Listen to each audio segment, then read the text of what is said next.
Welcome to the current affairs audio book series. इस series में हम विजन आईएएस मंथली मैगजीन से UPSC के लिए सबसे इंपॉर्टेंट करंट डेवलपमेंट्स को कवर करेंगे। You are watching UPSC civil 360। Just plug in and stay UPSC ready.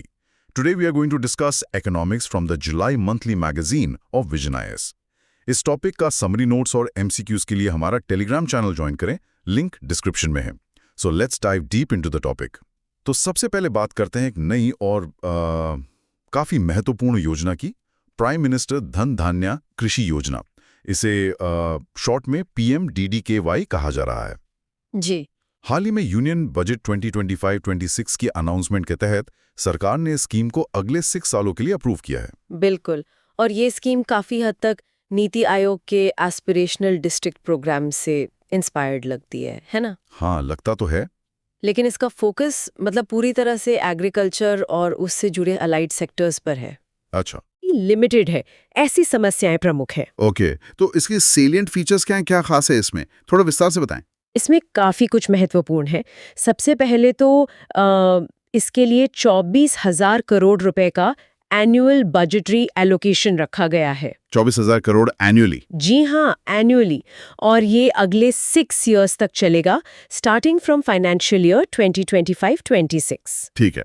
इसे लागू करने की जिम्मेदारी ministry of agriculture and farmers welfare की होगी, और इसकी मॉनिटरिंग के लिए एक 3 टियर स्ट्रक्चर बनाया गया है। 3 टियर स्ट्रक्चर कैसा? मतलब नेशनल लेवल पर ओवरसाइट बॉडीज होंगी, स्टेट लेवल पर नोडल कमिटीज होंगी, और बिल्कुल जमीनी स्तर पर डिस्ट्रिक्ट धान धान्य समितिज काम करेंगी। ये डिस्ट्रिक्ट समितिज, इनका रोल क्या होगा? ये जमीनी स्तर पर क्या करेंगी? देखिए, ये डिस्ट्रिक्ट समितिज काफी अहम है। इनकी अध्यक्षता करेंगे डिस्ट्रिक्ट कलेक्टर। अच्छा।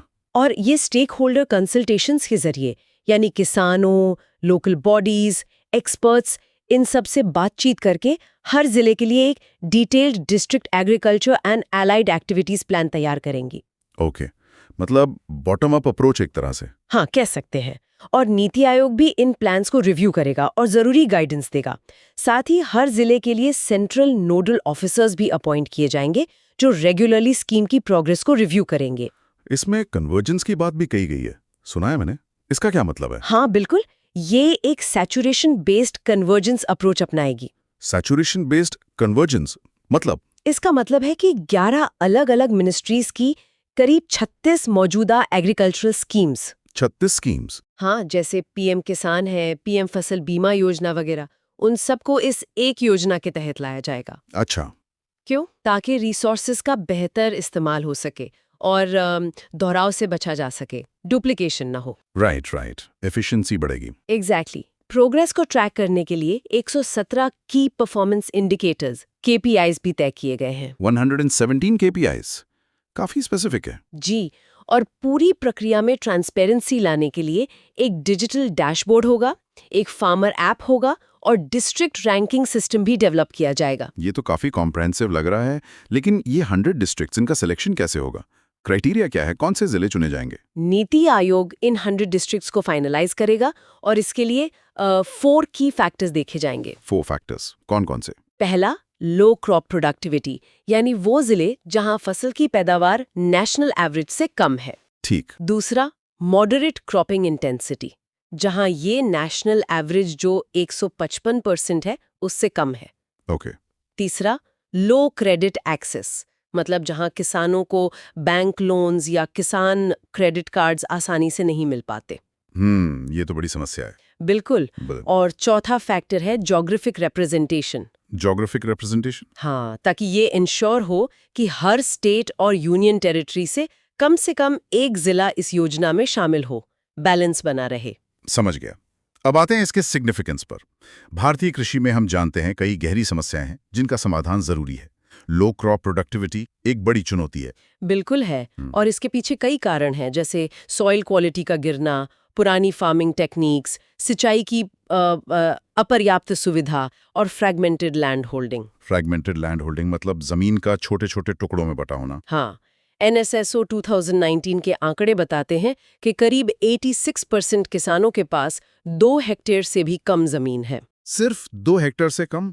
86% किसानों के पास। जी, बिहार के सीमांचल रीजन का उदाहरण लें, वहाँ राइस यील्ड नेशनल एवरेज जो करीब 2.7 टन्स हेक्टेयर है के मुकाबले सिर्फ 1.8 टन्स हेक्टेयर है। काफी कम है। तो ये PMDKY इस लो प्रोडक्टिविटी से निपटने में कैसे मदद करेगी? क्या करेगी ये योजना? ये योजना कई तरह से मदद करेगी, जैसे ड्रिप और स्प्रिंकलर सिस्टम्स जैसे मॉडर्न इरिगेशन सॉल्यूशंस को बढ़ावा देगी। अच्छा, माइक्रो इरिगेशन पे फोकस। हाँ, ताकि पानी का सही इस्तेमाल हो और ड्राई रीजन्स में भी साल भर खेती पॉसिबल हो सके। साथ ही किसानों को high yielding seeds, biofertilizers और सीड ड्रिल्स जैसे मैकेनाइज्ड टूल्स तक एक्सेस आसान बनाएगी। सिंचाई की कमी भी एक बड़ा मुद्दा है, खासकर हमारी मॉनसून पर निर्भरता। हाँ, देश की लगभग 52% कृषि भूमि आज भी सिंचाई के लिए मानसून पर ही निर्भर है। 52%? ये तो बहुत ज्यादा है। बिल्कुल। और इसका असर हम अक्सर देखते हैं, जैसे बुंदेलखंड में 2023 में सूखा पड़ा था, करीब 30% फसलें प्रभावित हुई थीं।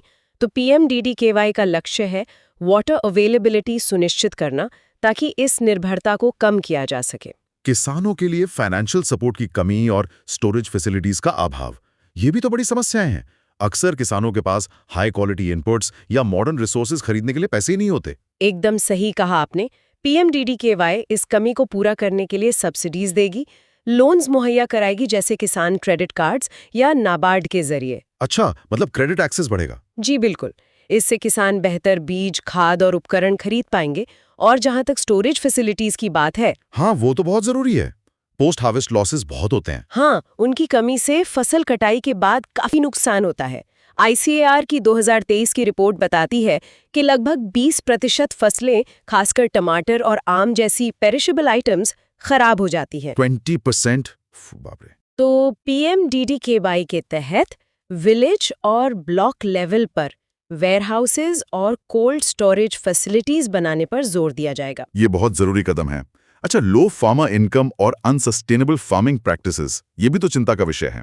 मार्केट इनएफिशिएंसीज, मिडलमैन, ये सब किसानों का मुनाफा खा जाते हैं। निश्चित रूप से PMDDKY इन मार्केट इनएफिशिएंसीज को एड्रेस करने के लिए हाई वैल्यू क्रॉप्स जैसे दालें और सब्जियां, इनकी खेती को प्रमोट करेगी। अच्छा। साथ ही E-NAM पोर्टल और जो नई PMDDKY ऐप आएगी, हाँ। इन डिजिटल प्लेटफॉर्म्स के जरिए किसानों को डायरेक्ट मार्केट एक्सेस दिलाने में मदद करेगी, जिससे मिडलमैन की भूमिका कम होगी। मतलब डायरेक्ट सेलिंग। एक तरह से। जहां तक अनसस्टेनेबल प्रैक्टिसेस की बात है, जैसे केमिकल्स का बहुत ज्यादा इस्तेमाल या लगातार एक ही फसल उगाना, मतलब मोनोक्रॉपिंग। हाँ, सॉइल हेल्थ खराब होती है उससे। बिल्कुल। तो योजना organic fertilizers, water saving irrigation techniques और क्लाइमेट रेजिलिएंट क्रॉप्स को अपनाने पर बल देगी। ये भी बहुत जरूरी है। अच्छा, ट्रेनिंग एंड स्किल डेवलपमेंट की कमी, खासकर महिलाओं में लिटरेसी और अवेयरनेस की कमी, ये भी तो एक बाधा है। हाँ, और इसके लिए PMDDKY ने खास प्रावधान किए हैं। कृषि विज्ञान केंद्रों, KVKs, एग्रीकल्चरल यूनिवर्सिटीज और प्राइवेट पार्टनर्स के सहयोग से किसानों के लिए फ्री वर्कशॉप्स होंगी। Free workshops? किस तरह की ट्रेनिंग मिलेगी? इनमें modern farming techniques, drone technology का इस्तेमाल और मधुमक्खी पालन, बी कीपिंग जैसी एलाइड एक्टिविटीज की ट्रेनिंग दी जाएगी। अच्छा, एलाइड एक्टिविटीज भी? जी, और ग्लोबल एक्सपोजर के लिए 500 किसानों को फुल्ली फंडेड ओवरसीज ट्रेनिंग पर भेजा जाएगा। ओवरसीज ट्रेनिंग कहाँ? जैसे इजराइल में ड्रिप इरिगेशन सीखने, जापान में प्रिसिजन फार्मिंग समझने या नेदरलैंड्स में ग्रीन हाउस टेक्नोलॉजी जानने के लिए। वाह, ये तो बढ़िया है। और विमेन एम्पावरमेंट पर विशेष ध्यान है। इसके तहत 10,000 विमेन प्रोड्यूसर ग्रुप्स को सपोर्ट किया जाएगा, ट्रेनिंग, लोन्स, मार्केट लिंकेजेस के साथ। 10,000 विमेन ग्रुप्स? किस लिए? ताकि वो डेयरी फार्मिंग या ऑर्गेनिक फार्मिंग जैसी एक्टिविटीज में आगे बढ़ सकें। बहुत अच्छा। तो कुल मिलाकर इस PMDKY की योजना का निचोड़ क्या है? What does this all mean? मतलब संक्षेप में क्या कहेंगे? संक्षेप में कहें तो PMDKY एक बेहद महत्वाकांक्षी, एक फ्लैगशिप इनिशिएटिव है, जिसका लक्ष्य है देश के 100 सबसे पिछड़े जिलों में कृषि का कायाकल्प करना। कायाकल्प? हाँ बिल्कुल। इससे करीब 1.7 करोड़ किसानों को सीधा फायदा पहुंचने की उम्मीद है। Irrigation, storage, credit, training, market access और मॉडर्न टेक्नोलॉजी, इन सब पर फोकस करके ये योजना स्मॉल फार्मर्स, महिलाओं और युवाओं को एम्पावर करेगी और देश में सस्टेनेबल और प्रॉफिटेबल फार्मिंग को बढ़ावा देगी। उम्मीद तो यही है। चलिए, ये तो हुई PMDKY की बात। अब अपने अगले टॉपिक पर आते हैं, पब्लिक डेट इन इंडिया। हाल ही में reserve bank of India RBI की बायएनुअल फाइनेंशियल स्टेबिलिटी रिपोर्ट एफएसआर आई है 2025 की। जी। उसमें भारतीय अर्थव्यवस्था में बढ़ते पब्लिक डेट यानी सार्वजनिक ऋण को लेकर कुछ चिंताएं जताई गई हैं। हाँ, ये एफएसआर रिपोर्ट काफी महत्वपूर्ण होती है। ये financial stability and development council FSDC की सब कमेटी द्वारा किए गए असेसमेंट को सामने रखती है। एफएसडीसी? ये क्या है? एफएसडीसी मतलब financial stability and development council. अच्छा। ये 2010 में बनी थी। हाँ। इसे देश के फाइनेंस मिनिस्टर चेयर करते हैं। अच्छा। और इसमें आरबीआई, सेबी, पीएफआरडीए, आईआरडीए जैसे सभी मेजर फाइनेंशियल सेक्टर रेगुलेटर्स के हेड्स सदस्य होते हैं। तो इसका काम क्या है? इसका मुख्य काम है देश में फाइनेंशियल स्टेबिलिटी बनाए रखना। अच्छा। और इन रेगुलेटर्स के बीच कोऑर्डिनेशन इंश्योर करना। अच्छा। तो एफएसआर रिपोर्ट इसी काउंसिल की सब कमेटी का असेसमेंट है भारत के फाइनेंशियल सिस्टम की स्ट्रेंथ और उसमें मौजूद स्टेबिलिटी रिस्क्स का। ठीक है, तो इस ताज़ा एफएसआर रिपोर्ट की हाइलाइट्स क्या हैं? क्या कहा है इसने भारतीय अर्थव्यवस्था के बारे में? रिपोर्ट की मुख्य बातें देखें तो ये कहती है कि इंडिया अब भी ग्लोबल ग्रोथ का एक प्रमुख ड्राइवर बना हुआ है। अच्छा, ये तो अच्छी खबर है। हाँ, रियल जीडीपी ग्रोथ 2025-26 के लिए 6.5% प्रोजेक्टेड है, जिसके पीछे स्ट्रॉन्ग डोमेस्टिक डिमांड और इन्वेस्टमेंट एक्टिविटी में बढ़ोतरी का हाथ बताया गया है। और फाइनेंशियल इंस्टीट्यूशंस की सेहत कैसी है, बैंक्स वगैरह? उनकी सेहत भी काफी मजबूत बताई गई है। शेड्यूल्ड कमर्शियल बैंक्स एससीबीज का gross non performing asset GNPA ratio और नेट एनपीए एनएनपीए पिछले कई दशकों के मिनिमम लेवल पर है।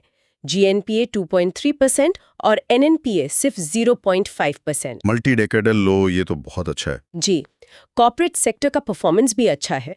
बड़े बोरोअर्स का जीएनपीए रेशियो मार्च 2025 में गिरकर 1.9% पर आ गया है। और इन्फ्लेशन, महंगाई का क्या हाल है? इन्फ्लेशन ट्रेंड्स की बात करें तो consumer price index CPI based inflation मई 2025 में 6 साल के निचले स्तर 2.8% पर थी। 2.8%? ये तो काफी कम है। हाँ, अनुमान है कि धीमी ग्लोबल ग्रोथ के कारण इंपोर्टेड इन्फ्लेशन कम हो सकती है। हालांकि मिडिल ईस्ट में जो तनाव चल रहा है उससे थोड़ी अनसर्टेनिटी बनी हुई है। यहाँ एक दिलचस्प बात सामने आती है, पब्लिक डेट।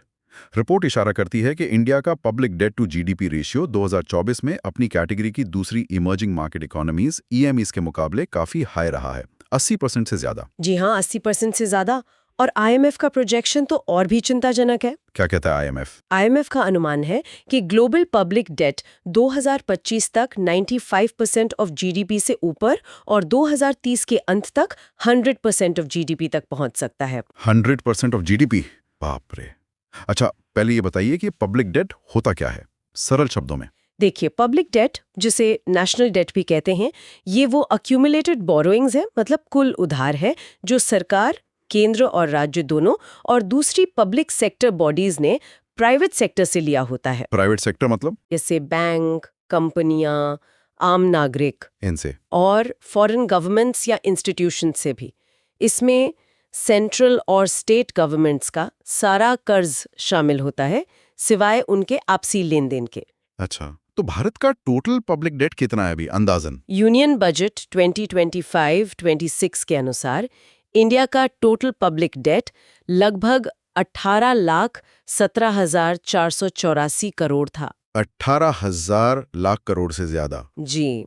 इसमें इंटरनल डेट यानी देश के अंदर से लिया गया कर्ज, इसका हिस्सा बहुत बड़ा है, 96.59%। और एक्सटर्नल डेट? एक्सटर्नल डेट यानी विदेशी स्रोतों से लिया गया कर्ज, वो सिर्फ 3.41% है। तो ज्यादातर कर्ज डोमेस्टिक है। अब सवाल उठता है कि हाई पब्लिक डेट से दिक्कत क्या है, क्यों चिंता जताई जा रही है? इसके कई पोटेंशियल इम्पैक्ट्स हो सकते हैं, जैसे सरकार पर ब्याज चुकाने का बोझ बढ़ जाता है।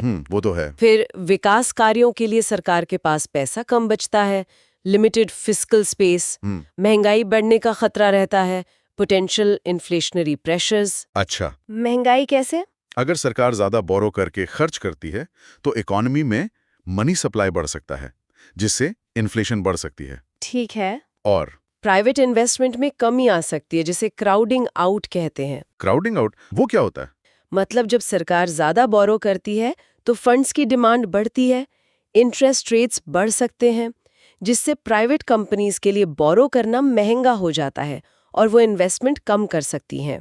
समझ गया। और आखिर में देश की लॉन्ग टर्म ग्रोथ और आने वाली पीढ़ियों पर भी नकारात्मक असर पड़ सकता है। Impact on growth and intergenerational equity. तो भारत में इस पब्लिक डेट को मैनेज करने के लिए क्या कोई लीगल फ्रेमवर्क है, कोई कानून वगैरह? हाँ, बिल्कुल है। सबसे प्रमुख कानून है fiscal responsibility and budget management act 2003। FRBM act. हाँ, सुना है इसके बारे में। ये सरकार के घाटे और कर्ज को कम करने के लिए एक लेजिस्लेटिव फ्रेमवर्क देता है।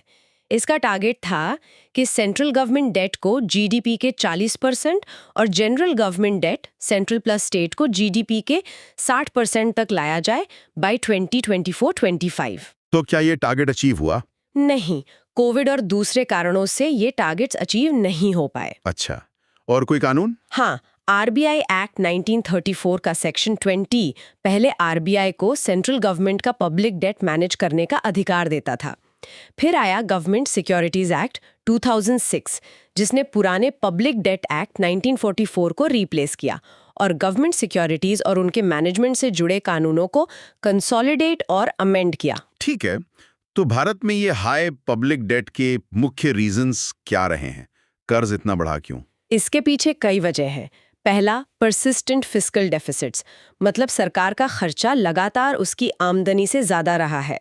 सेंट्रल गवर्नमेंट का gross fiscal deficit financial year 2024-25 में 15.77 लाख करोड़ था। 15 लाख करोड़ से ज्यादा का घाटा। जी। दूसरा, हाई रेवेन्यू एक्सपेंडिचर, सरकार का गैर पूंजीगत खर्चा बहुत ज्यादा है।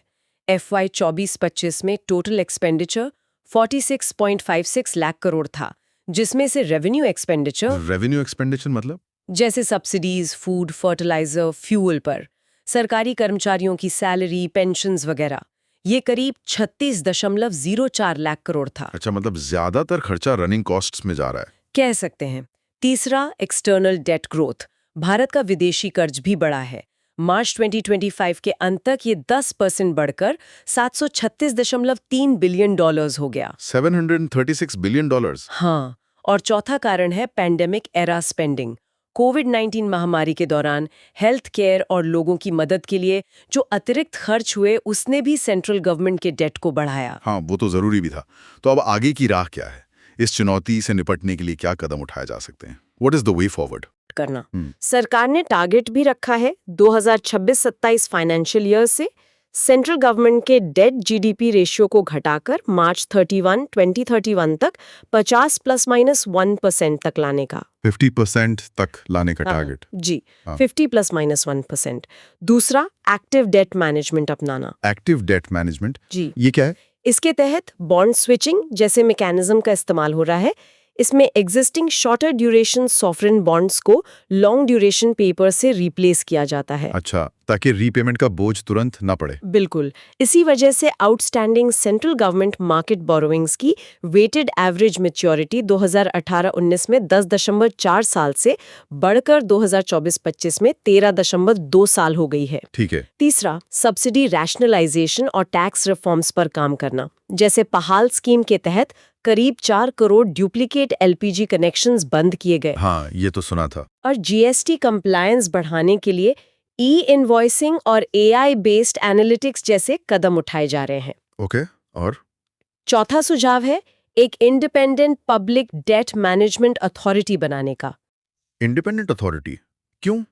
अभी तो RBI मैनेज करता है। हाँ, पर सुझाव ये है कि एक अलग बॉडी हो ताकि RBI अपने कोर फंक्शन यानी मॉनेटरी पॉलिसी जैसे इन्फ्लेशन टारगेटिंग और बैंकिंग रेगुलेशन पर ज्यादा फोकस कर सके। कॉन्फ्लिक्ट ऑफ इंटरेस्ट भी अवॉइड होगा। ये पॉइंट है। संक्षेप में कहें तो इंडिया का हाई पब्लिक डेट देश की ग्रोथ और वेलफेयर को सस्टेन करने में जरूरी रहा है, इसमें कोई शक नहीं। लेकिन अब ये सरकार के लिए फिस्कल स्पेस को कम कर रहा है और सस्टेनेबिलिटी रिस्क्स पैदा कर रहा है। तो भविष्य के लिए टारगेटेड फिस्कल कंसोलिडेशन, रेवेन्यू बढ़ाने के उपाय और खर्चों में एफिशिएंसी लाना बहुत जरूरी होगा ताकि डेट लेवल्स को मैनेज किया जा सके और लॉन्ग टर्म ग्रोथ को सपोर्ट मिल सके। बिल्कुल। आगे बढ़ते हैं और बात करते हैं एम्प्लॉयबिलिटी एंड स्किलिंग की। यूनियन कैबिनेट ने हाल ही में employment linked incentive ELI scheme को मंजूरी दी है। जी उम्मीद है कि इससे युवाओं की एम्प्लॉयबिलिटी बढ़ेगी, स्किल्स नर्चर होंगी और प्राइवेट सेक्टर में जॉब रिटेंशन में मदद मिलेगी। जी हाँ, ये योजना पीएम द्वारा यूनियन बजट 2024-25 में अनाउंस किए गए 5 स्कीम्स के पैकेज का हिस्सा है। अच्छा, उस पैकेज का हिस्सा है ये। हाँ, इसकी नोडल मिनिस्ट्री है ministry of labour and employment. इसका मुख्य उद्देश्य जॉब क्रिएशन को प्रमोट करना, एम्प्लॉयबिलिटी को एनहांस करना और सोशल सिक्योरिटी का दायरा बढ़ाना है, खासकर मैन्युफैक्चरिंग सेक्टर में। मैन्युफैक्चरिंग पे स्पेशल फोकस। हाँ, मैन्युफैक्चरिंग को कुछ एक्स्ट्रा बेनिफिट्स हैं। इस स्कीम का लक्ष्य 3.5 करोड़ जॉब्स क्रिएट करना है, जिसमें फर्स्ट टाइम जॉब सीकर्स भी शामिल हैं। 3.5 करोड़ जॉब्स, काफी बड़ा लक्ष्य है। इस ELI स्कीम के मेन कंपोनेंट्स क्या हैं? ये काम कैसे करेगी? इसके 2 मुख्य पार्ट्स हैं। पार्ट ए है incentives for first time employees के लिए। फर्स्ट टाइम एम्प्लॉयज कौन एलिजिबल होगा? इसके लिए एलिजिबल वो फर्स्ट टाइम एम्प्लॉयज होंगे जो EPFO में रजिस्टर्ड है और जिनकी मंथली सैलरी 1 लाख रुपीस तक है। 1 लाख रुपीस तक सैलरी वाले। और बेनिफिट क्या मिलेगा? बेनिफिट के तौर पे उन्हें 1 months EPF wage maximum 15,000 rupees 2 किश्तों में मिलेगा। 2 किश्तों में? कब? पहली इंस्टॉलमेंट 6 महीने की नौकरी पूरी होने पर और दूसरी 12 महीने बाद। ये पैसा डायरेक्ट बेनिफिट ट्रांसफर DBT के जरिए सीधा कर्मचारी के बैंक अकाउंट में जाएगा। अच्छा, और पार्ट बी? पार्ट बी है सपोर्ट टू एम्प्लॉयर्स के लिए। ये सभी सेक्टर्स के एम्प्लॉयर्स को कवर करता है, लेकिन जैसा मैंने कहा मैन्युफैक्चरिंग सेक्टर को कुछ एक्स्ट्रा बेनिफिट्स दिए गए हैं। एम्प्लॉयर्स के लिए क्या एलिजिबिलिटी है? एम्प्लॉयर की एलिजिबिलिटी है कि वो EPFO रजिस्टर्ड एस्टैब्लिशमेंट हो, उन्हें एडिशनल हायरिंग करने पर फाइनेंशियल असिस्टेंस मिलेगी, बशर्ते एम्प्लॉय कम से कम 6 महीने तक नौकरी में बना रहे। अच्छा, रिटेंशन पर जोर है। बिल्कुल। सैलरी कैप यहाँ भी इंसेंटिव्स के लिए 1 लाख रुपए है और कितने मिनिमम हायर्स करने होंगे इसकी भी कंडीशन है। मिनिमम हायर्स जैसे? 50 से कम एम्प्लॉयज वाले एस्टैब्लिशमेंट के लिए कम से कम 2 नए हायर करने होंगे, तभी इंसेंटिव मिलेगा। और इंसेंटिव कितना मिलेगा? इंसेंटिव 1,000 रुपए से 3,000 रुपए पर एम्प्लॉय पर मंथ मिलता है 2 साल के लिए। 1,000 से 3,000 रुपए हर महीने? हाँ, और मैन्युफैक्चरिंग सेक्टर को ये इंसेंटिव अतिरिक्त 2 साल यानी कुल 4 साल के लिए मिलेगा। अच्छा, मैन्युफैक्चरिंग को डबल ड्यूरेशन का बेनिफिट है। ठीक है, ये तो हुई ELIS स्कीम की बात। लेकिन देश में एम्प्लॉयबिलिटी की ओवरऑल स्थिति क्या है? इंडिया स्किल्स रिपोर्ट 2025 इस बारे में क्या कहती है? इंडिया स्किल्स रिपोर्ट 2025 के अनुसार स्थिति में सुधार दिख रहा है। सुधार कितना? 2024 में 50% से ज्यादा ग्रेजुएट्स एम्प्लॉयबल पाए गए। 50% से ज्यादा? जी हाँ, इनमें 53.47% मेल और 46.53% फीमेल हैं। ये एक दशक पहले के 33% के आंकड़े से काफी बेहतर है, मतलब करीब 17% का राइज है। 17% का राइज, ये तो सिग्निफिकेंट है। इसके पीछे क्या कारण है? इस ग्रोथ के पीछे AI, क्लाउड कंप्यूटिंग और ऑटोमेशन जैसी इमर्जिंग टेक्नोलॉजीज पर बढ़ता फोकस एक बड़ा ड्राइवर माना जा रहा है। सुधार तो है, लेकिन चैलेंजेस भी तो कम नहीं होंगे, क्या कहते हैं आप? बिल्कुल सही कहा, चैलेंजेस काफी गंभीर है। अनुमान है कि इंडिया में अगले डेकेड में हर साल लगभग 10 मिलियन नए वर्कर्स वर्कफोर्स में जुड़ेंगे। 1 करोड़ हर साल? जी, लेकिन फाइनेंशियल ईयर 2023-24 में सिर्फ 4.67 करोड़ जॉब्स ही क्रिएट हुए। मतलब सप्लाई डिमांड मिसमैच है। काफी बड़ा मिसमैच है। की चैलेंजेस में पहला है mismatch between education and industry needs. हाँ, ये तो हमेशा से सुनते आ रहे हैं, थ्योरी वर्सेस प्रैक्टिकल स्किल्स। बिल्कुल, हमारी यूनिवर्सिटीज अक्सर थ्योरी पर ज्यादा फोकस करती हैं, प्रैक्टिकल स्किल्स पर कम। नतीजतन ग्रेजुएट्स में हैंड्स ऑन एक्सपीरियंस और इंडस्ट्री को जो टेक्निकल कॉम्पिटेंसीज चाहिए उनकी कमी रह जाती है। दूसरा चैलेंज? दूसरा बड़ा चैलेंज है threat from automation. World bank का अनुमान है कि इंडिया में 69% जॉब्स पर ऑटोमेशन का खतरा मंडरा रहा है। 69%? हाँ, ये तो बहुत ज्यादा है। हाँ, ग्रेजुएट्स अक्सर टेक्निकल रोल्स के लिए, यहाँ तक कि AI और डेटा साइंस जैसी हाई डिमांड फील्ड्स के लिए भी पूरी तरह तैयार नहीं होते। और तीसरा? तीसरा चैलेंज है limited emphasis on soft skills development. आजकल communication, team work, critical thinking जैसे सॉफ्ट स्किल्स की इंपॉर्टेंस बहुत बढ़ गई है, लेकिन हमारे यूनिवर्सिटी प्रोग्राम्स में अक्सर इन्हें अंडरवैल्यू किया जाता है। हाँ, ये भी सही है। तो इन चैलेंजेस से निपटने के लिए सरकार क्या कर रही है? गवर्नमेंट इनिशिएटिव्स क्या हैं इस दिशा में? सरकार ने कई इनिशिएटिव्स लिए हैं। सबसे प्रमुख है skill India mission. Skill India mission. हाँ, इसे ministry of skill development and entrepreneurship ने लॉन्च किया है। इसकी रीस्ट्रक्चर्ड स्कीम में 3 मुख्य कंपोनेंट है: प्रधानमंत्री कौशल विकास योजना PMKVY 4.0, PMKVY 4.0, जी, national apprenticeship promotion scheme NAPS और जन शिक्षण संस्थान JSS। ये तीनों क्या करते हैं अब? PMKVY 4.0 ट्रेंड कैंडिडेट्स को अपना करियर पाथ चुनने में एम्पावर करता है। NAPS उद्योगों को फाइनेंशियल सपोर्ट देकर अप्रेंटिसशिप प्रमोट करता है और JSS non literate school dropouts और समाज के वंचित वर्गों को वोकेशनल ट्रेनिंग देता है। JSS ने कितने लोगों को ट्रेन किया है? 2018-19 से अब तक 26 लाख से ज्यादा लोगों को ट्रेन किया जा चुका है JSS के तहत। 26 लाख? काफी बड़ा नंबर है। और कोई इनिशिएटिव? हाँ, skill India digital hub SIDH platform है जो स्किलिंग, एजुकेशन, एम्प्लॉयमेंट और एंटरप्रेन्योरशिप इकोसिस्टम्स को एक साथ लाता है। अच्छा, एक इंटीग्रेटेड प्लेटफॉर्म। जी। फिर इंडिया स्किल्स एक्सेलरेटर है जो MSD और वर्ल्ड इकोनॉमिक फोरम का कोलैबोरेशन है, और स्किल इम्पैक्ट बॉन्ड भी है जिसे NSDC लीड कर रहा है। ये सब इनिशिएटिव्स स्किल्स ट्रेनिंग और जॉब प्लेसमेंट पर फोकस कर रहे हैं। तो निष्कर्ष यही है कि भारत को अपने डेमोग्राफिक डिविडेंड का लाभ उठाने के लिए अपने युवाओं को सही स्किल्स से लैस करना होगा। इसके लिए एजुकेशन, ट्रेनिंग, हेल्थ केयर और सोशल प्रोटेक्शन में इमीडिएट इन्वेस्टमेंट करने की ज़रूरत है। ह्यूमन कैपिटल को मजबूत करना, लेबर मार्केट के गैप्स को भरना और टेक्नोलॉजी को वर्कफोर्स की ज़रूरतों के साथ अलाइन करना ही इंक्लूसिव और सस्टेनेबल ग्रोथ की कुंजी है। बिल्कुल सही कहा, स्किल्स पर फोकस बहुत ज़रूरी है। हमारा अगला मुद्दा जुड़ा है फ्यूचर ऑफ वर्क से।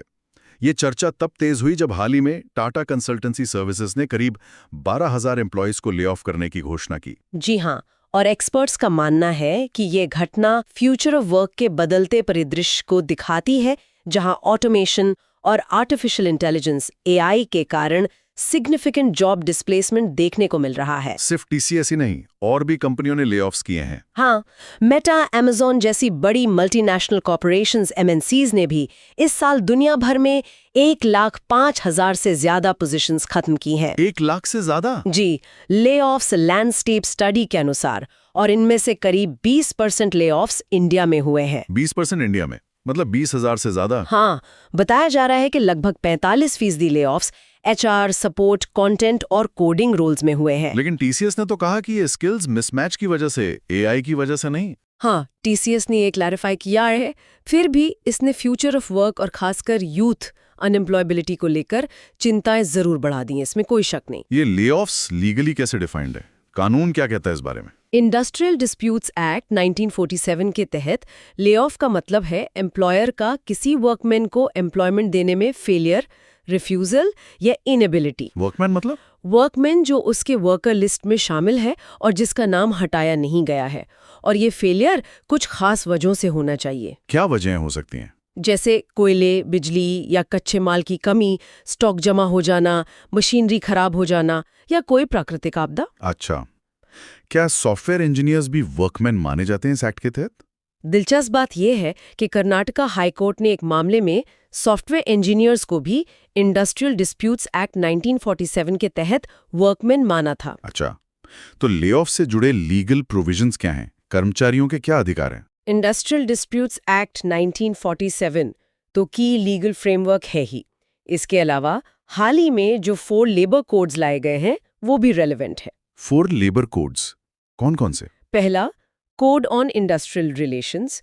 ये ले ऑफ प्रोसेस के रूल्स को रेगुलेट करता है, जैसे नोटिस पीरियड कितना देना होगा, किन परिस्थितियों में गवर्नमेंट अप्रूवल जरूरी है वगैरह। ठीक है, दूसरा कोड ऑन वेजेस। ये इंश्योर करता है कि प्रभावित वर्कर्स को समय पर उनकी बकाया वेजेस और कॉम्पेंसेशन मिले। तीसरा, code on occupational safety, health and working conditions. ये कहता है कि ले ऑफ्स के दौरान भी एम्प्लॉयर्स को वर्क प्लेस पर सेफ्टी और वेलफेयर प्रोविजंस बनाए रखने होंगे। और चौथा, कोड ऑन सोशल सिक्योरिटी। ये लेड ऑफ वर्कर्स को gratuity, provident fund, unemployment allowances जैसे सोशल सिक्योरिटी बेनिफिट्स एक्सेस करने में मदद करता है। मतलब लीगल प्रोटेक्शन है। ये फ्यूचर ऑफ वर्क असल में है क्या? इसे कैसे समझा जाए? ये टर्म आजकल बहुत सुनने में आता है। फ्यूचर ऑफ वर्क एक ब्रॉड टर्म है। ये काम करने के तरीकों, हाउ वर्क इज परफॉर्म्ड, काम को ऑर्गेनाइज करने, हाउ इट्स ऑर्गेनाइज्ड, और काम के अनुभव, हाउ इट्स एक्सपीरियंस्ड, में हो रहे निरंतर बदलाव को दर्शाता है। और ये बदलाव क्यों हो रहे हैं? ये बदलाव मुख्य रूप से टेक्नोलॉजिकल एडवांसमेंट्स जैसे एआई, ऑटोमेशन, इकोनॉमिक शिफ्ट्स जैसे ग्लोबलाइजेशन, गिग इकोनॉमी, और डेमोग्राफिक चेंजेस जैसे ageing population, changing workforce expectations से ड्रिवन है। इसके इम्पैक्ट्स क्या हो सकते हैं? इकोनॉमिक इम्पैक्ट क्या होगा? इकोनॉमिक इम्पैक्ट की बात करें तो जॉब टाइप्स में बड़ा शिफ्ट देखने को मिलेगा। अनुमान है कि करीब 17 मिलियन न्यू जॉब्स क्रिएट होंगी। नई जॉब्स, ये तो अच्छी बात है। हाँ, लेकिन ये ज्यादातर रूटीन और मैनुअल कामों की जगह हाई स्किल, नॉलेज बेस्ड और सर्विस ओरिएंटेड रोल्स होंगी, जैसे big data specialists, fintech engineers वगैरह। अच्छा, मतलब जॉब्स का नेचर बदलेगा। बिल्कुल। माइक्रोसॉफ्ट के रिसर्चर्स का तो ये भी मानना है कि राइटिंग, रिसर्च, कम्युनिकेशन से जुड़े जॉब्स जैसे ट्रांसलेटर्स, जर्नलिस्ट्स, हिस्टोरियंस भी एआई टूल से रिप्लेसेबल हो सकते हैं। क्या बात कर रहे हैं? दूसरी तरफ प्रोडक्टिविटी पर क्या असर होगा? दूसरी तरफ जेनरेटिव एआई प्रोडक्टिविटी को जबरदस्त बूस्ट दे सकती है। मकिन्सी रिपोर्ट का अनुमान है कि ये ग्लोबल इकोनॉमी में सालाना 2.6 से 4.4 ट्रिलियन तक ऐड कर सकती है। 4.4 ट्रिलियन? ये तो बहुत बड़ा अमाउंट है। सेक्टोरल शिफ्ट्स भी होंगे। हाँ, सेक्टोरल शिफ्ट्स भी होंगे। जैसे इंटरनेशनल लेबर ऑर्गेनाइजेशन ILO का अनुमान है कि 2021 और 2030 के बीच करीब 54 मिलियन ग्रीन जॉब्स क्रिएट होंगे। ग्रीन जॉब्स मतलब एनवायरनमेंट रिलेटेड? जी। वर्कफोर्स, स्किल्स और सोशल इम्पैक्ट के बारे में क्या?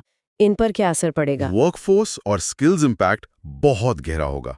रीस्किलिंग और अपस्किलिंग की जरूरत बहुत तेजी से बढ़ेगी। कौन सी स्किल जरूरी होंगी भविष्य में? भविष्य के लिए जरूरी स्किल्स होंगी analytical thinking, creative thinking, resilience, flexibility और डिजिटल लिटरेसी। स्किल इंस्टेबिलिटी भी बढ़ेगी। वर्ल्ड इकोनॉमिक फोरम WEF का अनुमान है कि 2030 तक 39% वर्कर्स की कोर स्किल्स बदल चुकी होंगी। 39%? ये तो काफी ज्यादा है। सोशल इम्पैक्ट क्या होगा? सोशल इम्पैक्ट देखें तो इनइक्वालिटी बढ़ने की चिंता है। हाई स्किल्ड और लो स्किल्ड वर्कर्स के बीच वेजेस और अपॉर्चुनिटीज का गैप और बढ़ सकता है। जेंडर इनइक्वालिटी पर क्या असर होगा? जेंडर इनइक्वालिटी भी बढ़ सकती है। ILO की एक स्टडी ने इंडिया के लिए एवरेज जेंडर पे गैप 34% एस्टिमेट किया था, जबकि ग्लोबल एवरेज 20% है। ये गैप और बढ़ सकता है। और ट्राइबल डेवलपमेंट? ट्राइबल ग्रोथ और डेवलपमेंट पर भी असर पड़ सकता है, क्योंकि शेड्यूल्ड ट्राइब्स का literacy rate average Indian literacy rate से 13% कम है, जो उनके लिए स्किल डेवलपमेंट में बाधा बन सकता है। एथिकल इम्पैक्ट भी होंगे। हाँ, एथिकल इम्पैक्ट भी है। IT फर्म्स पर सोशल रिस्पॉन्सिबिलिटी बढ़ेगी कि वे फेयर वर्कफोर्स मैनेजमेंट प्रैक्टिसेस अपनाएं। वर्कर राइट्स और बिजनेस एफिशिएंसी के बीच बैलेंस साधना क्रूशियल होगा। और साइकोलॉजिकल इम्पैक्ट? मेंटल हेल्थ का क्या? साइकोलॉजिकल इम्पैक्ट भी नजरअंदाज नहीं किया जा सकता। वर्क लाइफ बैलेंस बिगड़ना, एंग्जाइटी और स्ट्रेस बढ़ना, ये समस्याएं वर्कफोर्स में आम हो सकती हैं। ये सब चिंता की बातें हैं। इस बदलते परिदृश्य के लिए सरकार की तरफ से क्या इनिशिएटिव्स लिए जा रहे हैं? सरकार कई मोर्चों पर काम कर रही है।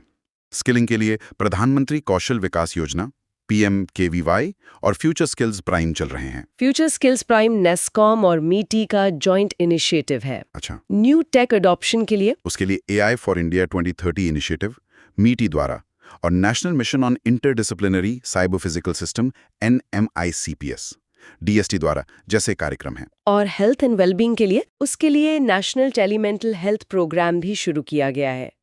तो कंक्लूजन ये है कि हमें बिजनेस कम्पेटिटिवनेस और वर्कफोर्स वेलबींग के बीच एक नाजुक संतुलन बनाने की जरूरत है। स्किल डेवलपमेंट, मजबूत सोशल सेफ्टी नेट्स और एथिकल कॉर्पोरेट प्रैक्टिसेस में लगातार इन्वेस्टमेंट करके ही हम फ्यूचर ऑफ वर्क को इंक्लूसिव, रिजिलिएंट और इक्विटेबल बना सकते हैं। चलिए अब एक और महत्वपूर्ण सरकारी पहल पर नजर डालते हैं, research development and innovation scheme. Union cabinet ने हाल ही में इसे 1 लाख करोड़ के विशाल कॉर्पस के साथ अप्रूव किया है। जी हाँ, ये एक बहुत बड़ी पहल है। इसका नोडल डिपार्टमेंट है department of science and technology, DST। इसके ऑब्जेक्टिव्स क्या हैं? क्यों लाई गई है ये स्कीम? इस स्कीम के कई की ऑब्जेक्टिव्स हैं। पहला, प्राइवेट सेक्टर को R&D यानी रिसर्च, डेवलपमेंट और इनोवेशन में निवेश बढ़ाने के लिए इनकरेज करना। प्राइवेट सेक्टर R&D पर फोकस। हाँ, खासकर सनराइज डोमेन्स जैसे AI, क्वांटम कंप्यूटिंग, बायोटेक और उन सेक्टर्स में जो देश की इकोनॉमिक सिक्योरिटी, स्ट्रेटेजिक पर्पस और सेल्फ रिलायंस के लिए महत्वपूर्ण है। ठीक है। दूसरा ऑब्जेक्टिव? दूसरा, ऐसे ट्रांसफॉर्मेटिव प्रोजेक्ट्स को फाइनेंस करना जो बड़े बदलाव ला सकते हैं, खासकर वो जो डेवलपमेंट के एडवांस्ड स्टेजेस यानी higher technology readiness levels TRLs पर पहुंच चुके हैं। TRLs, technology readiness levels. जी। तीसरा, देश के लिए क्रिटिकल या स्ट्रेटेजिक इंपॉर्टेंस रखने वाली टेक्नोलॉजीज को अक्वायर करने में सपोर्ट करना। और चौथा, एक deep tech fund of funds स्थापित करना। Deep tech fund of funds, ये क्या करेगा? ये डीप टेक्नोलॉजी स्टार्टअप्स में निवेश करेगा। 1 लाख करोड़ का कॉर्पस तो बहुत बड़ा है। इसका फंडिंग मैकेनिज्म क्या होगा? ये पैसा कैसे इस्तेमाल किया जाएगा? कहां से आएगा? हाँ, ये टोटल बजट 1 लाख करोड़ का है। फाइनेंसिंग के तरीके भी डाइवर्स रखे गए हैं। इसमें लॉन्ग टर्म, लो या निल इंटरेस्ट लोन देना शामिल है। लो या निल इंटरेस्ट लोन? हाँ, ताकि कंपनियां बिना ब्याज के बोझ के R&D कर सकें। स्टार्टअप्स के लिए इक्विटी इन्फ्यूजन का भी प्रावधान है। इक्विटी इन्फ्यूजन मतलब सरकार हिस्सेदारी खरीदेगी। जी हाँ, सरकार उनकी कंपनी में हिस्सेदारी खरीद कर पैसा लगा सकती है। और जैसा बताया, deep tech fund of funds में कंट्रीब्यूशन भी किया जाएगा। अच्छा, क्या इसमें ग्रांट्स भी मिलेंगी? नहीं, महत्वपूर्ण बात यह है कि इस स्कीम के तहत ग्रांट्स या शॉर्ट टर्म लोन्स नहीं दिए जाएंगे। फोकस लॉन्ग टर्म इन्वेस्टमेंट पर है। ओके। प्रोजेक्ट्स को कितनी फंडिंग मिल सकती है? जो ट्रांसफॉर्मेटिव RDI प्रोजेक्ट्स TRL 4 या उससे ऊपर के लेवल पर हैं, उन्हें असेस्ड प्रोजेक्ट कॉस्ट का 50% तक फाइनेंसिंग मिल सकती है। 50% तक? और ज्यादा विशेष मामलों में एम्पावर्ड ग्रुप ऑफ सेक्रेटरीज इससे ज्यादा फंडिंग भी अप्रूव कर सकता है। इसका इम्प्लीमेंटेशन स्ट्रक्चर कैसा होगा? कौन देखेगा इसे? इम्प्लीमेंटेशन स्ट्रक्चर की बात करें तो अनुसंधान नेशनल रिसर्च फाउंडेशन ANRF के तहत एक स्पेशल पर्पस फंड बनाया जाएगा। ANRF? हाँ, ये फर्स्ट लेवल कस्टोडियन की तरह काम करेगा। ANRF का गवर्निंग बोर्ड इस RDI स्कीम को स्ट्रैटेजिक डायरेक्शन देगा। फंडिंग चैनल करने के लिए सेकंड लेवल फंड मैनेजर्स भी होंगे। Second level fund managers? हाँ। कौन हो सकते हैं ये? इनमें alternate investment funds, AIFs, development finance institutions, DFIs, non banking financial companies, NBFCs या टेक्नोलॉजी डेवलपमेंट बोर्ड TDB और IIT रिसर्च पार्क्स जैसे फोकस्ड रिसर्च ऑर्गेनाइजेशंस FROs शामिल हो सकते हैं। ठीक है, इस स्कीम का सिग्निफिकेंस क्या है? ये क्यों महत्वपूर्ण है भारत के लिए? इसका महत्व कई परतों में है। सबसे पहले तो ये प्राइवेट सेक्टर के R&D में क्रूशियल रोल को रिकॉग्नाइज करता है और उनकी फंडिंग कंस्ट्रेंट्स को एड्रेस करता है, उन्हें ग्रोथ और रिस्क कैपिटल प्रोवाइड करके। अच्छा, प्राइवेट R&D को बूस्ट मिलेगा। जी। दूसरा, ये प्राइवेट सेक्टर इन्वेस्टमेंट को कैटलाइज करेगा, मतलब सरकारी पैसा लगने से निजी क्षेत्र भी और निवेश करने को प्रोत्साहित होगा। पब्लिक R&D एक्सपेंडिचर का प्राइवेट R&D पर लेवरेज इफेक्ट देखा गया है। तीसरा, ये रिसर्च को कमर्शलाइजेशन तक ली जाने में मदद करेगा, क्योंकि इंडस्ट्रियल R&D ज्यादातर मार्केटेबल प्रोडक्ट्स बनाने पर फोकस करता है। Research to market. एग्जैक्टली। चौथा, ये स्ट्रेटेजिक सेक्टर्स में आत्मनिर्भरता मतलब सेल्फ रिलायंस को फॉस्टर करेगा।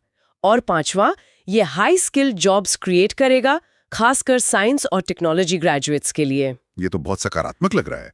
लेकिन भारत में R&D के क्षेत्र में चैलेंजेस क्या हैं, जिनकी वजह से ऐसी स्कीम की जरूरत पड़ी? क्या कमियां हैं? चैलेंजेस काफी गहरे हैं। पहला, लो R&D इन्वेस्टमेंट। भारत का R&D पर खर्च, जिसे GRD कहते हैं, gross expenditure on research and development, GERD, हाँ, वो पिछले 2 दशकों से GDP का महज 0.6-0.7% ही रहा है। सिर्फ 0.7%।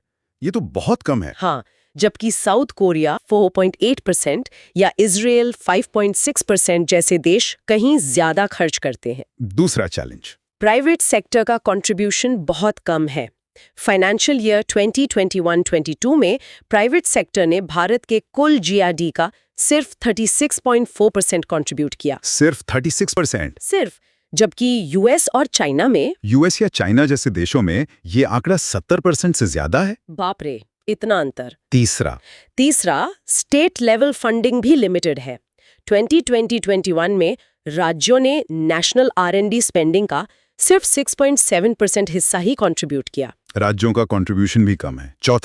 चौथा, इंडस्ट्री अकेडमिया कोलैबोरेशन कमजोर है, जिसे ट्रिपल हीलिक्स मॉडल कहते हैं। गवर्नमेंट, इंडस्ट्री, अकेडमिया, वो भारत में उतना विकसित नहीं है। हाँ, ये गैप तो है। पांचवां चैलेंज, फंड अंडर यूटिलाइजेशन की समस्या भी है। डीबीटी और डीएसटी जैसे प्रमुख साइंस डिपार्टमेंट्स ने 2022-23 में अपने आवंटित बजट्स का क्रमशः सिर्फ 72% और 61% ही यूटिलाइज किया। पैसा खर्च ही नहीं हो पाया पूरा। ये तो अजीब बात है। और छठा, देश में साइंटिफिक टैलेंट की कमी नहीं है। भारत हर साल 40,000 से ज्यादा PhDs प्रोड्यूस करता है। 40,000 PhDs एनुअली? हाँ, पर ब्यूरोक्रेटिक हर्डल्स और इंसेंटिव्स की कमी इनोवेशन को रोकते हैं, टैलेंट को पर्याप्त रिकॉग्निशन नहीं मिलती। तो इन चैलेंजेस को देखते हुए वे फॉरवर्ड क्या सुझाया गया है? आगे क्या किया जाना चाहिए? विशेषज्ञों का मानना है कि कई कदम उठाने होंगे।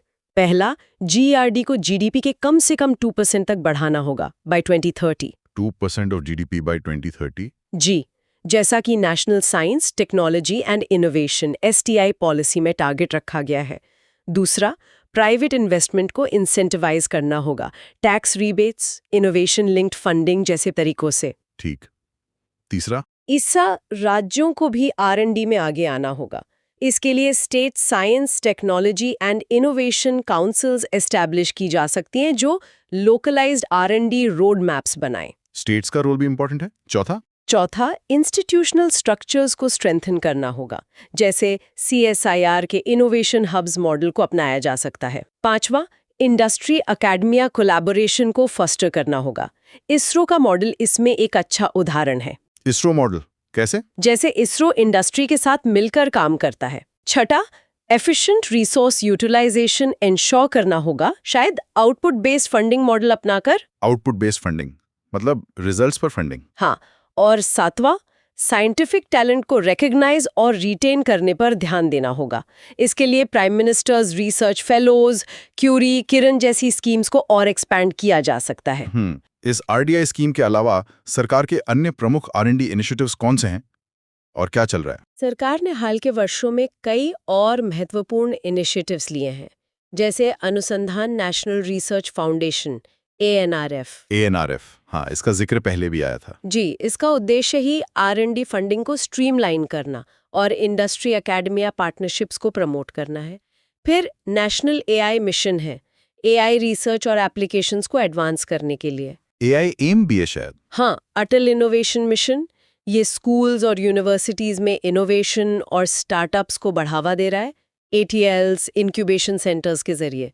और नेशनल क्वांटम मिशन भी है। Quantum mission? जी, ये क्वांटम टेक्नोलॉजीज में रिसर्च और डेवलपमेंट के लिए थीमेटिक हब्स, T-हब्स एस्टैब्लिश कर रहा है।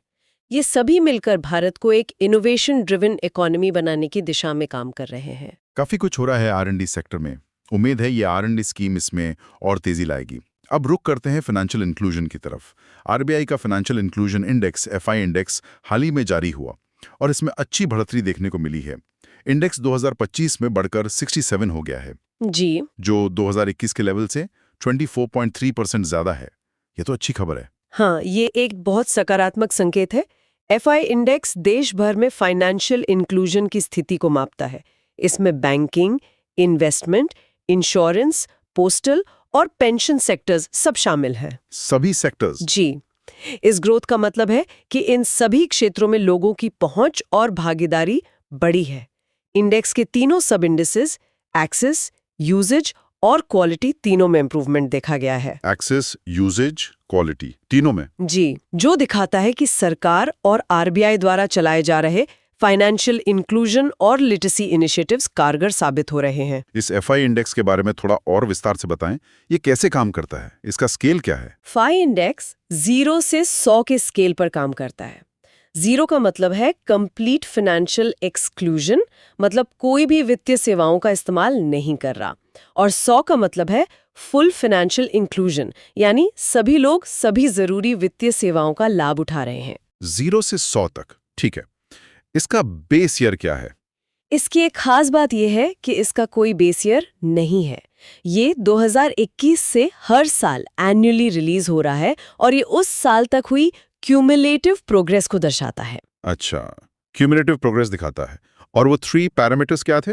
Access, usage, quality? हाँ, 3 ब्रॉड पैरामीटर्स या सब इंडिसेस हैं जिन्हें अलग अलग वेटेज दिया गया है।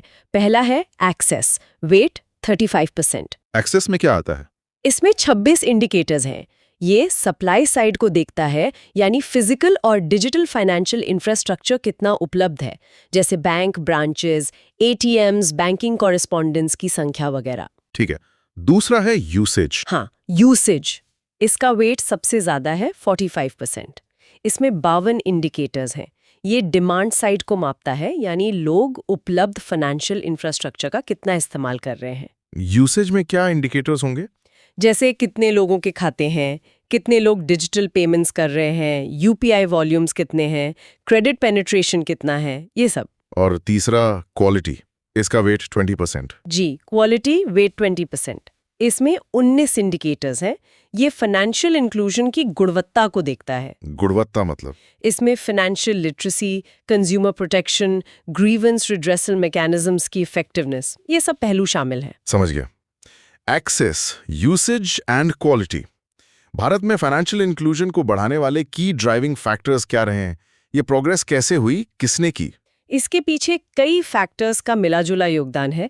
सबसे पहले तो गवर्नमेंट इनिशिएटिव्स का बड़ा रोल रहा है, जैसे पीएमजेडीवाई। हाँ, प्रधानमंत्री जनधन योजना पीएमजेडीवाई एक लैंडमार्क स्कीम रही। इसके तहत 56 करोड़ से ज्यादा बैंक अकाउंट्स खोले गए। 56 करोड़? जी। फिर national strategy for financial inclusion NSFI 2019-24 ने एक रोड मैप दिया। आधार ने केवाईसी प्रोसेस को सिंप्लीफाई किया और डायरेक्ट बेनिफिट ट्रांसफर DBT को बूस्ट दिया। दूसरा बड़ा फैक्टर रहा है transformative role of technology. Unified payments interface UPI ने तो डिजिटल पेमेंट्स में क्रांति ही ला दी है। हाँ, UPI तो गेम चेंजर रहा है। खासकर रूरल और सेमी अर्बन एरियाज में ये प्रेफर्ड मोड बन गया है। JAM trinity Jan Dhan Aadhaar mobile ने एक powerful digital public goods infrastructure तैयार किया। जैम ट्रिनिटी, हाँ। और अब आर्टिफिशियल इंटेलिजेंस, AI और मशीन लर्निंग ML का इस्तेमाल क्रेडिट स्कोरिंग, कस्टमर सर्विस जैसे चैटबॉट्स और फ्रॉड डिटेक्शन में हो रहा है। तीसरा फैक्टर है role of financial institutions. Micro finance institutions MFIs ने खासकर ग्रामीण और गरीब तबकों तक पहुंचने में अहम भूमिका निभाई है।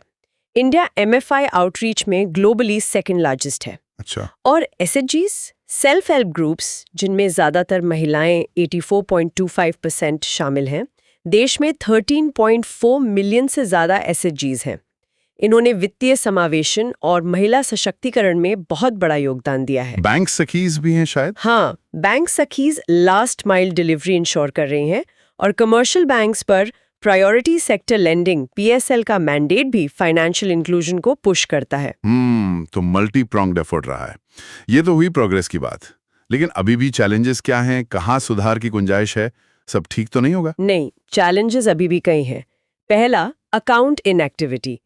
PMJDY के तहत खाते तो बहुत खुले, लेकिन 2021 में लगभग 35% खाते इनएक्टिव थे। 35% इनएक्टिव?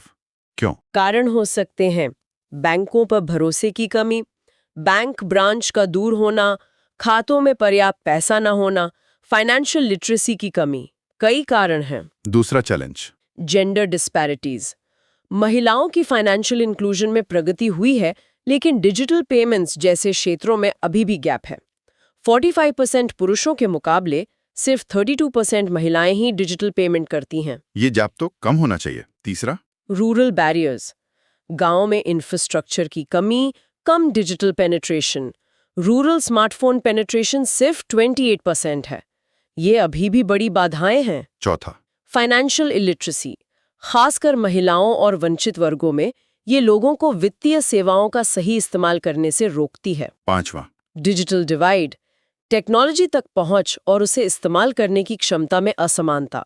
जैसे स्मार्टफोन ओनरशिप रूरल में 82% है तो अर्बन में 91%। ये इंक्लूजन में रुकावट डालती है। और कोई चैलेंजेस? हाँ, इनके अलावा limited credit access, high transaction costs, poor service quality, lack of trust, documentation issues और अपर्याप्त रिस्क प्रोटेक्शन जैसे इंश्योरेंस जैसी समस्याएं भी बनी हुई हैं। तो काम अभी बाकी है। इन चैलेंजेस से निपटने के लिए वे फॉरवर्ड क्या होना चाहिए? क्या करना चाहिए? आगे बढ़ने के लिए एक मल्टी प्रोंग्ड अप्रोच की जरूरत है। पहला, जो लोग अभी भी बैंकिंग सिस्टम से बाहर हैं, अंडर बैंक्ड और अनबैंक्ड सेगमेंट्स, उन पर फोकस करना होगा, टेलर्ड प्रोडक्ट्स और सर्विसेज के साथ। Targeted approach. जी। दूसरा, टेक ड्रिवन फाइनेंशियल इकोसिस्टम को और डेवलप करना होगा। एआई और ऑटोमेशन का इस्तेमाल करके प्रोसेसेस को एफिशिएंट और यूजर फ्रेंडली बनाना होगा, जैसे चाइना का RIA या ECNY मॉडल है। तीसरा, ओपन सिस्टम्स जैसे open network for digital commerce ONDC और open credit enablement network OCEN को प्रमोट करना होगा ताकि इनोवेशन और कंपटीशन बढ़े। चौथा, कंज्यूमर प्रोटेक्शन मैकेनिज्म्स को स्ट्रेंथन करना होगा, खासकर डेटा प्राइवेसी और साइबर सिक्योरिटी के मामलों में। पांचवा, टारगेटेड पॉलिसीज बनानी होंगी, महिलाओं, किसानों, MSMEs की स्पेसिफिक जरूरतों को ध्यान में रखते हुए। और छठा, पब्लिक प्राइवेट पार्टनरशिप्स को फॉस्टर करना होगा ताकि रीच और एफिशिएंसी दोनों बढ़ाई जा सके।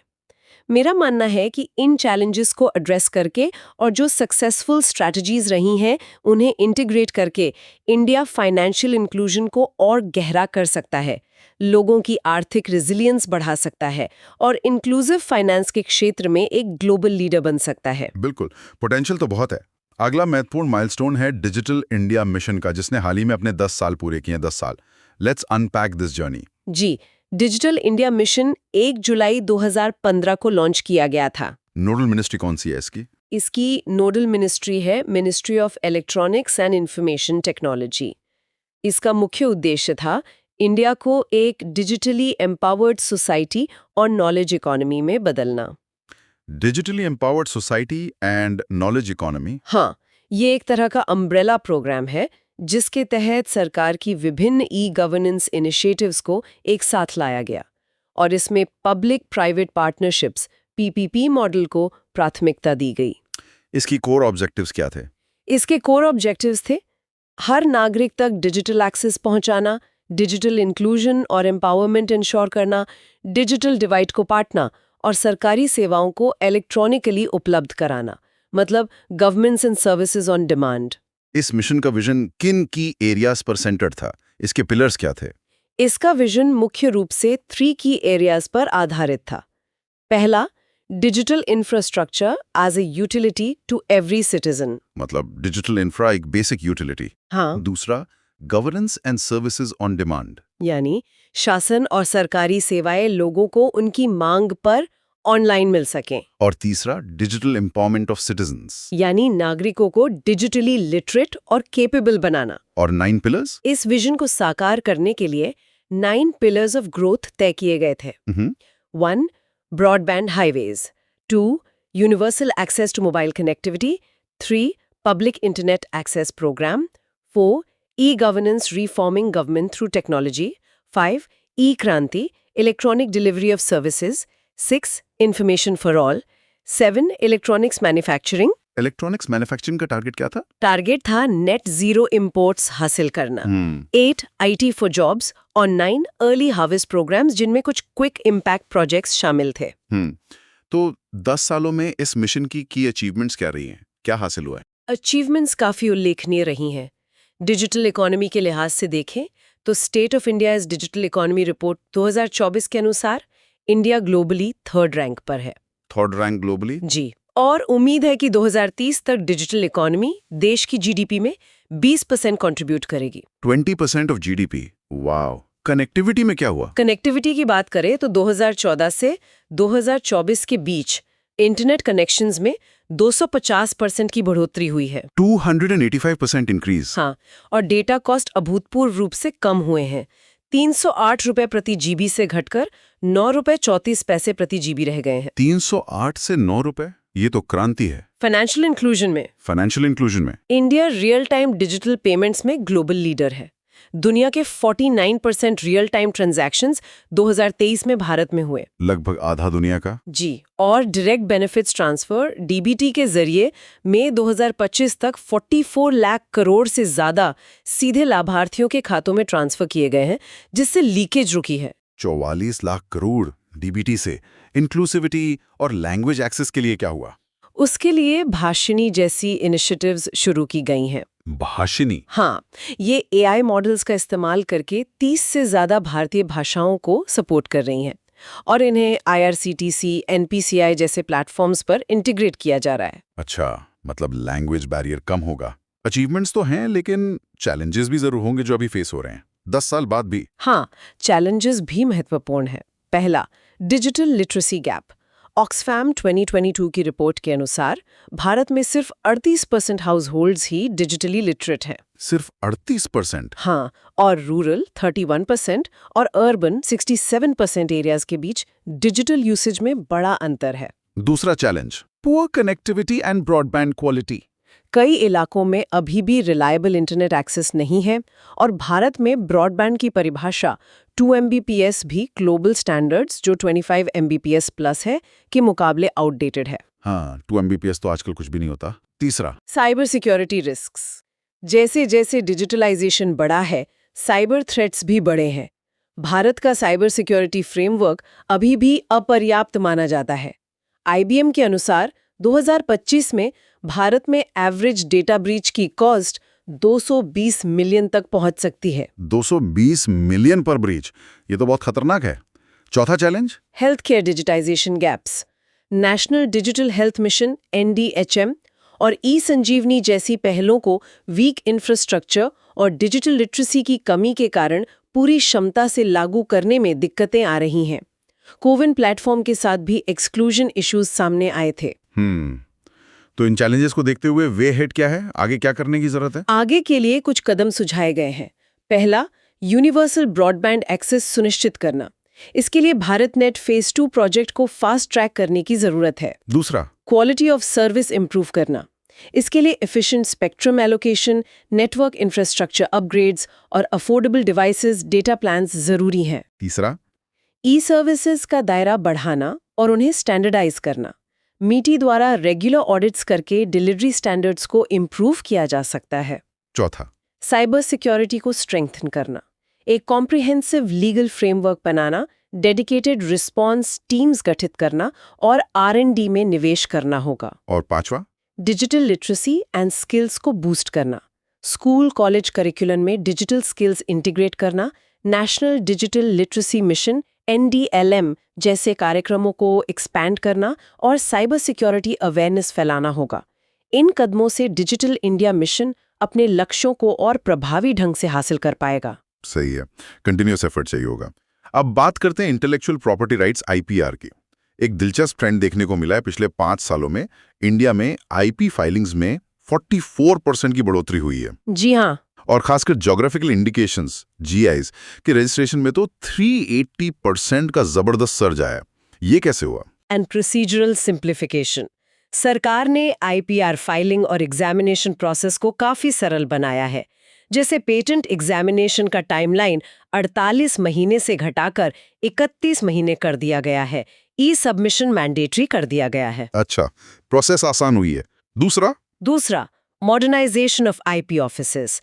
IP ऑफिसेस को डिजिटाइज किया गया है, जिससे 95% से ज्यादा फाइलिंग्स अब इलेक्ट्रॉनिकली हो रही हैं। तीसरा, इंटरनेशनल स्टैंडर्ड्स को अडॉप्ट किया गया है, जैसे इंडस्ट्रियल डिजाइन्स के लिए लोकार्नो अग्रीमेंट को ज्वाइन करना। चौथा, अवेयरनेस एंड कैपेसिटी बिल्डिंग पर जोर दिया गया है। SPIRHA स्कीम के जरिए एजुकेशनल इंस्टीट्यूशंस में IPR अवेयरनेस बढ़ाई जा रही है। नेशनल IP अवार्ड्स इनोवेटर्स को रिकॉग्नाइज करते हैं। और पांचवा, फी कंसेशंस दी गई हैं, जैसे ऑनलाइन फाइलिंग पर 10% फी रिडक्शन। आईपी सारथी चैटबॉट और आईपी डैशबोर्ड जैसे डिजिटल इनिशिएटिव्स शुरू किए गए हैं।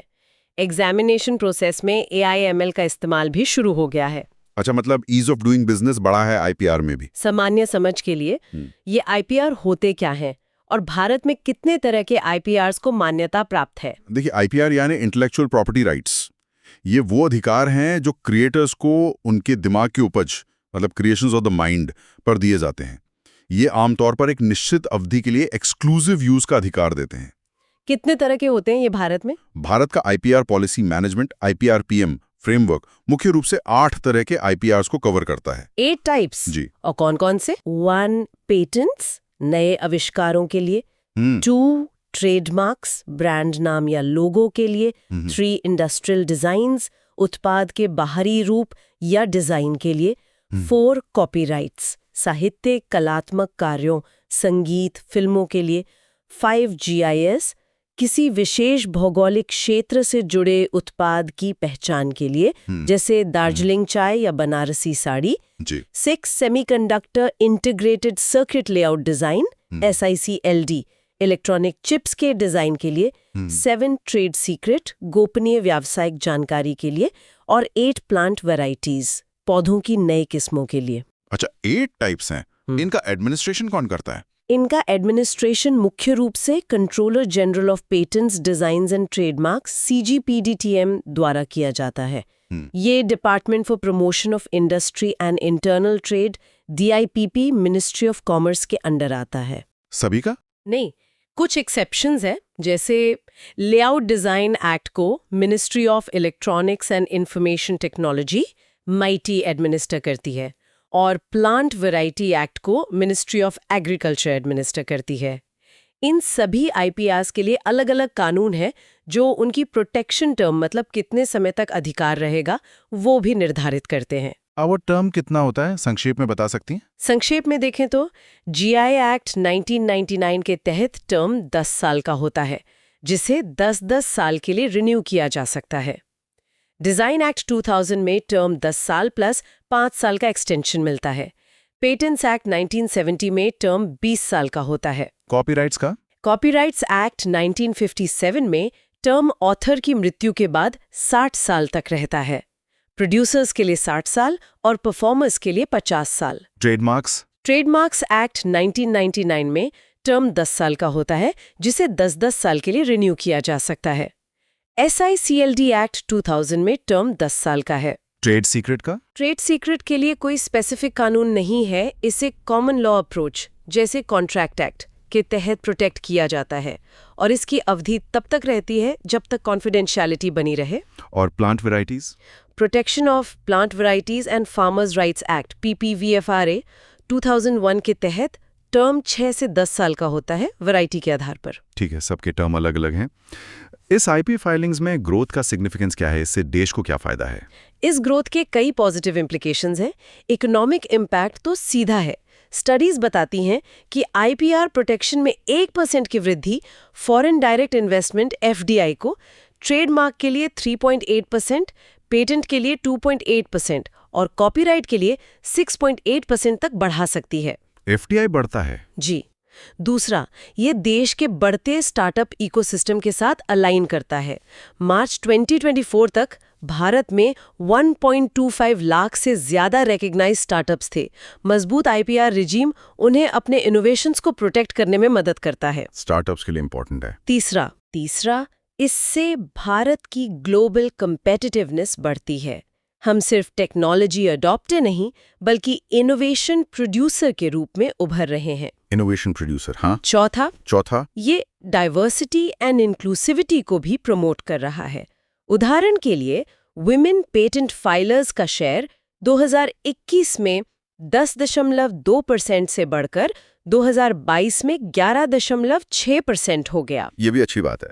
चलिए, अब जल्दी से कुछ और इम्पोर्टेंट इकोनॉमिक अपडेट्स पर नजर डालते हैं। News in shorts. सबसे पहले all investment fund AIFIs, RBI ने हाल ही में रेगुलेटेड एंटिटीज द्वारा AIFs में किए जाने वाले इन्वेस्टमेंट पर कुछ रिवाइज्ड गाइडलाइंस जारी की हैं। हाँ, RBI ने कैप लगाया है कि कोई भी रेगुलेटेड एंटिटी जैसे बैंक या एनबीएफसी किसी एआईएफ स्कीम के कॉर्पस के 20% से ज्यादा इन्वेस्ट नहीं कर सकती। AIFs होते क्या है? एआईएफ्स प्राइवेटली पूल्ड इन्वेस्टमेंट व्हीकल्स होते हैं जो सोफिस्टिकेटेड इन्वेस्टर्स से फंड्स कलेक्ट करते हैं और एक डिफाइंड इन्वेस्टमेंट पॉलिसी के अनुसार निवेश करते हैं। इन्हें सेबी रेगुलेट करता है। कैटेगरीज होते हैं। कैटेगरी आई जो startups, venture capital, SME funds, infrastructure funds में निवेश करते हैं। कैटेगरी 2 जो private equity, date funds, real estate funds चलाते हैं। और कैटेगरी 3 जो हेज फंड्स, पाइप जैसे फंड्स होते हैं और कम्प्लेक्स ट्रेडिंग स्ट्रैटेजीज व लेवरेज का इस्तेमाल कर सकते हैं। नेक्स्ट अपडेट है डिजिटल पेमेंट्स इंडेक्स DPI के बारे में। पिछले 6 फाइनेंशियल ईयर्स में भारत में 65,000 करोड़ से ज़्यादा डिजिटल ट्रांजैक्शंस हुए हैं, जिनकी कुल वैल्यू 12,000 लाख करोड़ से भी ज़्यादा है। जबरदस्त ग्रोथ। हाँ, इसी ट्रेंड को मापने के लिए RBI ने डिजिटल पेमेंट्स इंडेक्स DPI बनाया है, जो देश में डिजिटल पेमेंट अडॉप्शन को मेजर करता है और सेमी एनुअली पब्लिश होता है। इसके पैरामीटर्स क्या हैं? कंज्यूमर सेंट्रिसिटी लेटेस्ट इंडेक्स दिखाता है कि 2018 से डिजिटल पेमेंट्स अडॉप्शन में 4 गुना ग्रोथ हुई है। फाइनेंशियल कंडीशंस इंडेक्स FCI क्या है? ये भी RBI का है? ये RBI की एक स्टडी द्वारा प्रपोज किया गया इंडेक्स है। इसे डेली बेसिस पर फाइनेंशियल मार्केट ट्रेंड्स को ट्रैक करने के लिए बनाया गया है 2012 से। ये इंडेक्स असेस करता है कि फाइनेंशियल मार्केट्स कितने टाइट हैं या इजी हैं across 5 segments: money market, GSEC market, corporate bond market, forex market और equity market. Higher positive value मतलब tighter conditions. Global findex 2025 report में इंडिया के लिए क्या खास है? ये वर्ल्ड बैंक की है ना? जी, वर्ल्ड बैंक की रिपोर्ट है। इंडिया स्पेसिफिक हाइलाइट्स है। अकाउंट ओनरशिप लगभग 90% तक पहुंच गया है, जो बहुत अच्छा है। लेकिन इनएक्टिव अकाउंट्स की संख्या 16% है, जो लो और मिडिल इनकम इकोनॉमीज के एवरेज 4% से काफी ज्यादा है। 16% इनएक्टिव, ये चिंता की बात है। हाँ, हालांकि इनएक्टिव अकाउंट्स में जेंडर गैप 2021 से 2024 के बीच कम हुआ है। रिपोर्ट ये भी बताती है कि मोबाइल ओनरशिप में मुख्य बाधाएं डिवाइस की कॉस्ट और नेटवर्क कवरेज है। स्टेबल कॉइन्स आजकल चर्चा में है। यूएस में इसे रेगुलेट करने के लिए जीनियस एक्ट आया है।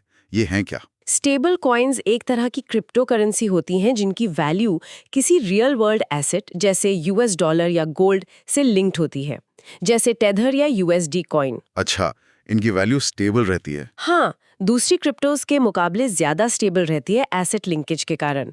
इनका पोटेंशियल पेमेंट सिस्टम्स में एफिशिएंसी लाना है। इनका यूज इसलिए बढ़ा है क्योंकि वैल्यू स्टेडियर है, इशुअर आइडेंटिफाइबल होता है और अक्सर एक गवर्नेंस बॉडी भी होती है। इंडिया में इनका स्टेटस क्या है? इंडिया में क्रिप्टो एसेट्स फिलहाल अनरेगुलेटेड है, लेकिन फाइनेंस एक्ट 2022 ने वर्चुअल डिजिटल एसेट्स VDAs के ट्रांसफर पर 30% टैक्स लगा दिया है और 2023 में इन्हें prevention of money laundering act PMLA के दायरे में भी लाया गया है। क्रिप्टो रिजर्व्स पर मार्च 2025 मैगजीन का आर्टिकल 7.2 देखा जा सकता है। एग्रीकल्चरल सेक्टर में क्रॉपिक इनिशिएटिव क्या है? ये डिजिटल इनोवेशन इन एग्रीकल्चर का एक उदाहरण है। मिनिस्ट्री ऑफ एग्रीकल्चर का मोबाइल ऐप है जिसे PMFBY के तहत डेवलप किया गया है। किसान इस ऐप का इस्तेमाल करके फसल चक्र के दौरान 4-5 बार अपनी फसलों की जियो टैग्ड फोटोज लेंगे। फोटोज लेंगे, फिर इन फोटोज का एनालिसिस एक AI बेस्ड प्लेटफॉर्म करेगा, जिससे क्रॉप हेल्थ मॉनिटरिंग और यील्ड एस्टिमेशन में मदद मिलेगी। इसकी funding fund for innovation and technology FIAT से की जा रही है, जो PMFBY का ही हिस्सा है। एग्रीकल्चरल आउटलुक 2025-2034 रिपोर्ट किसने जारी की और इसके मुख्य बिंदु क्या हैं? ये OECD और FAO की जॉइंट रिलीज है। ये अगले 10 सालों के लिए ग्लोबल एग्रीकल्चरल कमोडिटीज के प्रोस्पेक्ट्स का असेसमेंट करती है। 2024 की रिपोर्ट के ग्लोबल ट्रेंड्स में कुछ बातें इंडिया के लिए रेलेवेंट है। जैसे बायोफ्यूल्स की डिमांड सालाना 0.9% बढ़ने का अनुमान है और इसमें इंडिया लीड करेगा।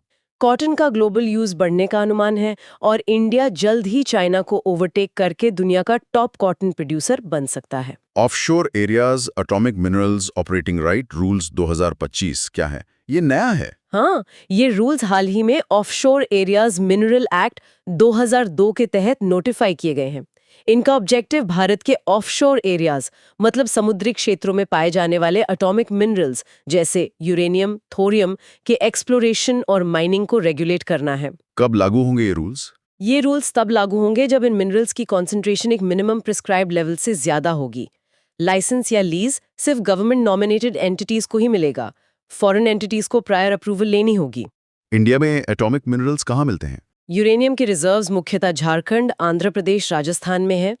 जादूगोड़ा भारत की पहली कमर्शियल यूरेनियम माइन थी। थोरियम के बहुत बड़े रिसोर्स हैं जो मुख्य रूप से मोनाजाइट रेत में मिलता है, जिसमें 8 से 10% थोरियम होता है।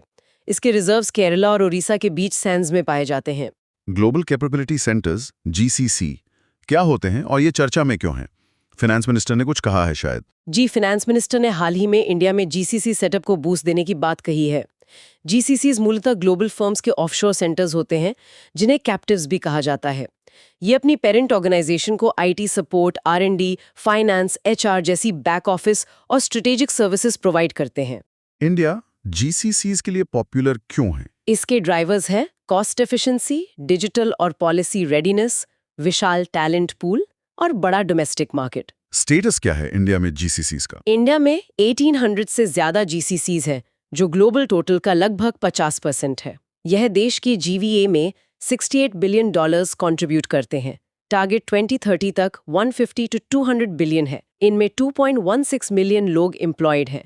टारगेट 2.5 to 2.8 है और ये सेक्टर 11% CAGR से ग्रो कर रहा है। चैलेंजेस क्या हैं? चैलेंजेस भी हैं टियर 2-3 शहरों में स्किल्ड वर्कफोर्स की कमी, इंफ्रास्ट्रक्चर गैप्स, बदलते रेगुलेशंस और साइबर सिक्योरिटी थ्रेट्स। आगे बढ़ने के लिए next gen tech adoption, geopolitical agility, strategic workforce planning और सस्टेनेबिलिटी ESG गोल्स पर फोकस करना होगा। Draft national telecom policy NTP 2025 भी आई है, इसके बारे में बताएं। हाँ, डिपार्टमेंट ऑफ टेलीकम्युनिकेशंस DOT ने इसका ड्राफ्ट रिलीज किया है।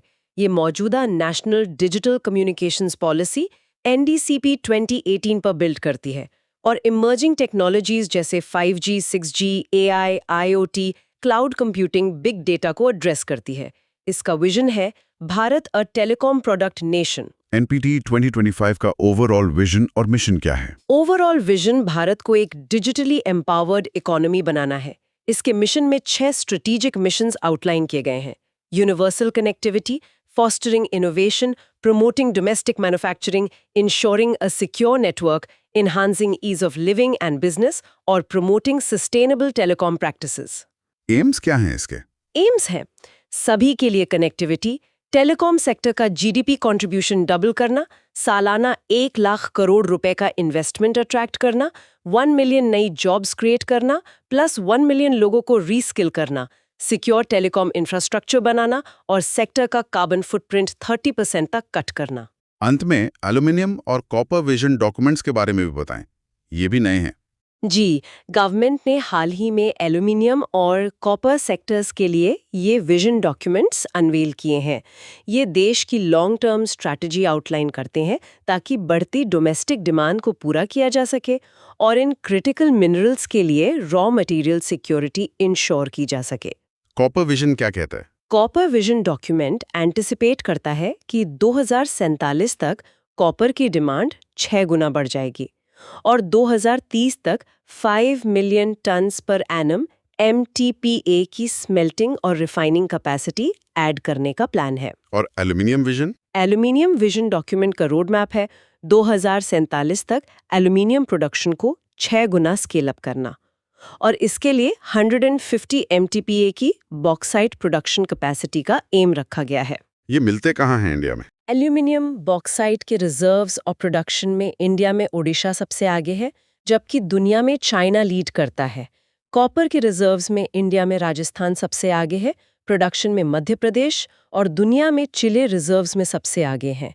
इन सभी योजनाओं, पॉलिसीज और ट्रेंड्स को देखते हुए एक महत्वपूर्ण सवाल उठता है।